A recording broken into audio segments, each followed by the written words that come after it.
ባሏን ገድላ የታሰረች ሴት። እስር ቤት ውስጥ ምን ገጠመኝ መሰላችሁ? ከዛሬ 7 ወይም 8 ወር በፊት እስር ቤት ገብቼ ነበር። እግዚአብሔር ይመስገን፣ እግዚአብሔር ረድቶኝ ከዛ ከባድ ቦታ ነፃ አውጥቶኛል።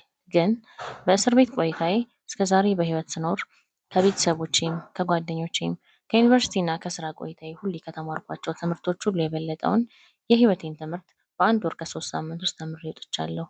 አንዲት ቆንጆ እጅግ የምታምር ሴት አንድ ቀን ከምሽቱ 12 ሰዓት አካባቢ በፖሊሶች ታጅባ እያለቀሰች እየተንሰፈሰፈች ወደ ሴቶች ማሰሪያ ግቢ መጣች። በሰዓቱ ወደ መኝታ ከመሄዳችን በፊት አየር ተቀብለን በር የሚዘጋበት ሰዓት እየደረሰ ስለነበር ሁላችንም ወክ እያደረግን ያችን ሰዓት ለመጠቀም ጭንቀታችንን ለመርሳት ወዲያ ወዲህ እያልን ነበር። የግቢው የሰዓቱ ተረኛ ፖሊሶች በር አንኳኩተው አስከፈቱና እችን ያልኳችሁን እህታችንን መኝታ አስጧት፣ አረጋጓት አሉ። በቦታው የነበርነው ታሳሪዎች አብዛኞቻችን የነበርነው ታሳሪዎች ወቅቱ ባመጣብን ጣጣ በተመሳሳይ ኬዝ ነበር የገባነው። ሁላችንም እርስ በርስ በሚባል መልኩ እንግባባ ነበር። ሰብሰብ ብለን ለመዘመር፣ ለመሳቅ፣ ለመጫወት እንሞክር ነበር። ይህች እህታችን በር ተከፍቶላት ከገባች በኋላ ከአበዋ ፖሊሶቹን በምንድን ነው የገባችው ስትላቸው ባሏን ገድላ እጇን ስታ ነው የመጣችው። እባካችሁ አልተረጋጋችም፣ አረጋጓት፣ ምግብ ውሃ ምናምን ካለ ስጧት፣ ጠዋት ነው የመጣችው አሉ። በዛ ሰዓት ሁሉም ታሳሪ በሚባል መልኩ ደነገጠ፣ ገላመጣት፣ ፈራት፣ አገለላት። መቼም ግን የማረሳት አንድ እህት ምናልባት እዚህ ግሩፕ ውስጥ ካለች አላውቅም፣ እስከ ዳር ትባላለች።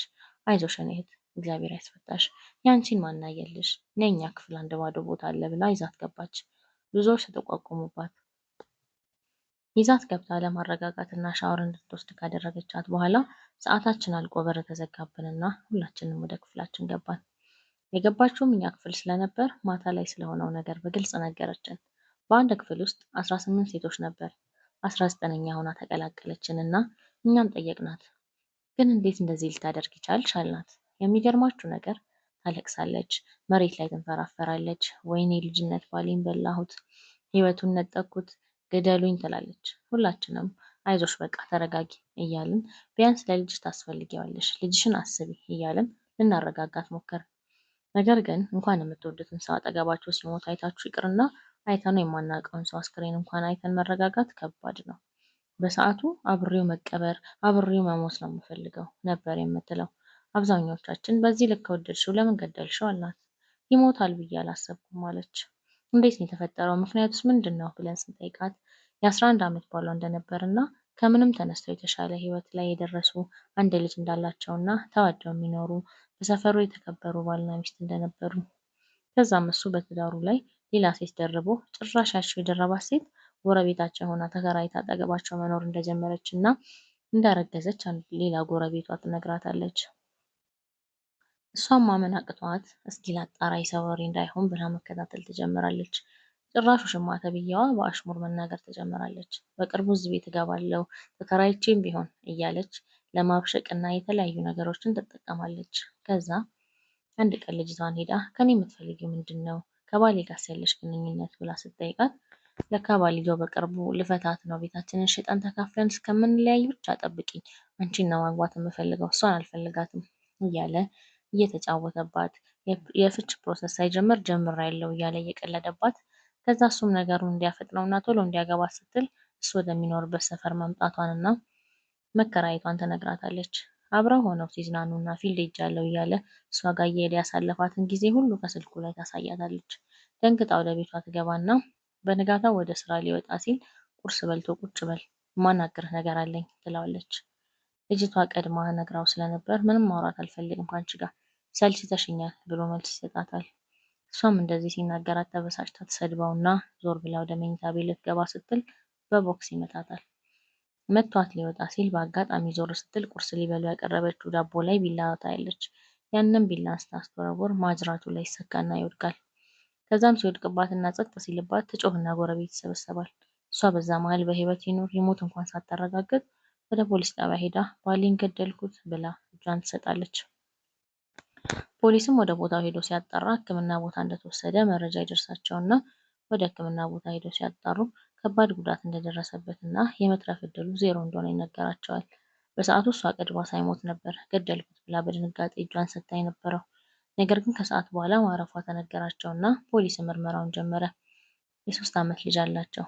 ወደ ቀልቧ ተመልሳ ለማስታወስ ስትሞክር ይህ አደጋ በተፈጠረበት ሰዓት ልጇ የተኛ መስሏት ነበር። ነገር ግን ሕፃኑ ልጅ አጠገቧ ቆሞ እማዬ እያለ እየጠራት እንደነበርና ምግብ እየጠየቃት በሰዓቱ ተበሳጭታ ስለነበር አቤት እንዳላለችውና አባትየውም ሊያናግረው ፈቃደኛ እንዳልነበርና ትኩረታቸው ጸባቸው ላይ መሆኑን ነገረችን። አስቡት፣ እናትና አባቱ ሲደባደቡ፣ ከዛም እናቱ ቢላ ወርውራ አባቱን ስትመታ ያየ ሕፃን ልጅ አይምሮ ወደፊት ምን ሊሆን እንደሚችል። እኔ ስለ ልጃቸው የነገረችኝን፣ እሷ ደግሞ ለመኖር ልጇን ትምህርት ቤት አስገብታ ስራ ለመጀመር የነበራት ጉጉት፣ በዛ ላይ ውበቷ፣ ቁመቷ፣ ፀጉሯ፣ ጸባዩዋ። 15 ቀናትን አብረን አንድ ክፍል ውስጥ ቆይተናል። ጸባይዋ ይቀያየራል፣ ትናደድብናለች። ሴቶች ለባሎቻቸው ሲያወሩ በር ከፍታ ወርውራ ትወጣና ጸሎት ቤት ገብታ መሬት ላይ ትንከባለለች፣ እሪ ትላለች። ለተወሰነች ደቂቃ ትረጋጋና ድጋሚ እንደገና ባሏን እያስታወሰች ትታመማለች። ባሏ በጣም ይናፍቃት ነበር። ከባሏ ጋር የሚያወሩት ብቻውን ታወራ ነበር። ብቻ በጣም ከባድ ነው። እኔ እዚሽ ጋር በቀላሉ እንደጻፍኩላችሁ አይደለም። እጅግ መራር ሐዘን፣ ከባድ ቁስል ነበር። የባሏ ቤተሰቦች ልጃቸውን ወሰዱትና ለማሳየት ፈቃደኛ አልነበሩም። የባሏ ቤተሰቦች እሱን በመግደሏ የተደሰተች እስር ቤት የተመቻት አስመስለው እየመጡ አንቺ ነፍሰ ገዳይ ልጃችንን በላሽብን፣ በህይወት አትኖሪያትም እያሉ በተለያየ ቀን እየመጡ ልጇንም እንደማይሰጧትና መቼም እንደማያሳዩት ይዝቱባት ነበር። አስቡት፣ ስራዋን ህይወቷን ትታ በሌላ ሰው እጅ አላሳድግም ብላ ራሷ 3 ዓመት ሙሉ የተንገላታችበት ልጇን በአንድ ጀንበር ስታጣው፣ ሌላ ደግሞ ህመም አስቡት እንግዲህ። በዚህ ሁሉ መሀል ግን አብዛኛዎቻችን ባለትዳሮች ስለነበር አደራ ባሎቻችሁ ምንም ቢያደርጉባችሁ እንደኔ አታድርጉ፣ እናንተ ላይ ቢደረግባችሁ ይሻላል፣ ጸጸቱን አትችሉትም ትለን ነበር። የእውነት የሰው ልጅ በህይወቱ ጸጸት በዚህ ልክ እንደሚጎዳውም አላውቅም ነበር። ልጃቸውን ያለ እናትና አባት ማስቀረቷ፣ ነፍሰ ገዳይ መሆኗ፣ በዛ ላይ ለቤተሰቦቿ የነበራት ፍቅር፣ ብቻ ምን አለፋችሁ ከባድ እሳት ውስጥ ህይወቷን ከተተች። ራሷን ለማጥፋት ሙከራ አደረገች፣ አልተሳካም። በቅርቡ ለጾም መያዣ ቀን ልጠይቃት ቃሊቲ ሄጄ ያገኘኋትና እሷ መሆኗን ራሱ እስከምጠራጠር ድረስ መልኳ፣ ውበቷ ተቀይሯል። ከባድ የመንፈስ ስብራት ላይ እንደሆነች ታስታውቃለች። ለማንኛውም ግን ይህንን እውነተኛ የእስር ቤት ገጠመኝን ያጋራኋችሁ እኔ ስለተማርኩበት ነው። ሴቶች በተለይ ባለትዳር ወንድ ላይ የምትንጠለጠሉ ለራሳችሁ ክብር የሌላችሁና ቤት ውስጥ የተቀመጠችን ሴት ለልጆቿ ለትዳሯ የምትለፋን የሰራችሁን ኑሮና ጎጆ አፍርሳችሁ በፍርስራሹ ላይ እናንተ ልትቆሙ የምታስቡ ህይወታችሁን ከማበላሸት እና ከመዋረድ ውጪ የምታተርፉት የለም። ሁሌም እንረጋጋ፣ እንጸልይ። ምንም ነገር ቢፈጠርም እንኳን የመጨረሻ ደረጃ ላይ ከተደረስን መለያየት ይቻላል። መለያየት ቢያንስ ሁለተኛ እድል ይሰጣል፣ ሞት ግን አይሰጥም።